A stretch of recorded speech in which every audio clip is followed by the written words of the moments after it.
Hello class. So in this video we are going to add a scale figure. Scale figures are great in any piece of architecture to really show scale of how your architecture is and how it relates to the people that live there and use it. So I've already gone ahead and I did a Google search and I found this man hiking, and I do want to spend a few minutes about picking the right scale figure, because I have to say, if there's one thing I've edited in drawings more than anything else, it's probably the people I place in it. Your bosses want you to change who's in there. Your clients want to change who's in there, because it can really say a lot about your image. Now, I find where you can get cutouts that you can probably find things where people have already taken the time to cut a person out of the background, so it's easier to use in Photoshop, but that really limits you. I really find that you want to find the right person, and often that means it comes with a background. It's just going to take a few minutes to cut this person out, and it's well worth the time. The other thing I want to point out is, again, the more specific you are, you want to think about the story you're telling to know who should be in the image and type that in. So I did man hiking because this is in nature and I wanted to show this. I decided I want to see the back of this gentleman. You could see the front. It could be a woman. It could be a child. I could see other things. Maybe there's a party here or something. So maybe someone's having a drink in their hand, or maybe they're playing frisbee, or whatever the case might make sense for this image. Certainly someone in a tuxedo probably doesn't make sense for the project we're currently working on, though that might make sense in a different setting. So, pay attention to what you want, pick something good, save it, open it in Photoshop. I'm going to show you how to cut it out. Now, I like to go to Polygon Lasso to cut things out again. I know it makes straight lines, but I find it's the easier. You can play with all the other kinds of selection sets. You don't have to, but this is what I do. I just usually start at the head and I zoom in and I click around with small straight clicks to cut the person out. Now, this is going to take me a couple minutes to go all the way around, so I'm probably going to stop the video and I'm just tracing out in small clicks all the way around, and I'll come back when I have him mainly cut out and show you something else you'll need to know. All right, I'll see you there. All right, so I've had time to go and select this person out, and it did take some time, not really too long, but it did take a couple minutes, and good drawing is worth the time. The best things in life aren't instantaneous, even on the computer. Now, there are a little few things to point out here. If you notice, this happens a lot with people. I've selected this person, but between their legs is also selected, but I don't want that. So I have to remove that from the selection set. So to do that, you go to remove from selection set. I'm just going to zoom in and I'm going to trace around from in between the legs.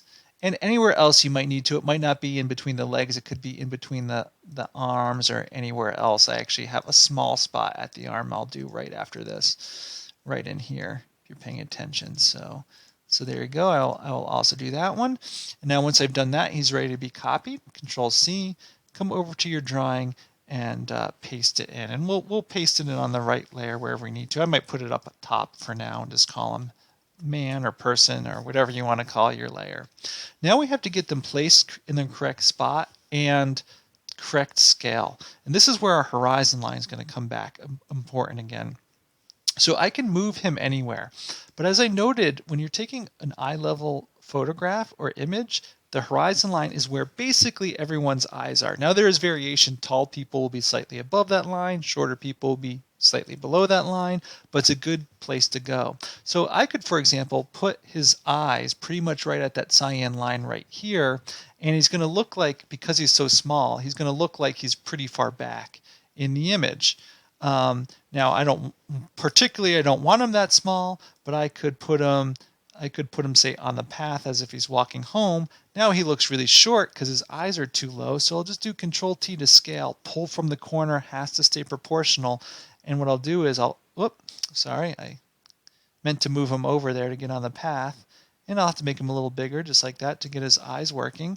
And when I press enter, you can see he now looks properly scaled for where he is on the path. And that's true no matter where it is. So let's say maybe I want him to be way off the screen, way down here, and I can scale him up. I'm still going to scale his eyes to be the same location, and he will always be correct. Actually, I sort of like him big and bold like that. I might move him up a little bit. This is going to get cropped at some point. You know what? I'm going to keep him right like that.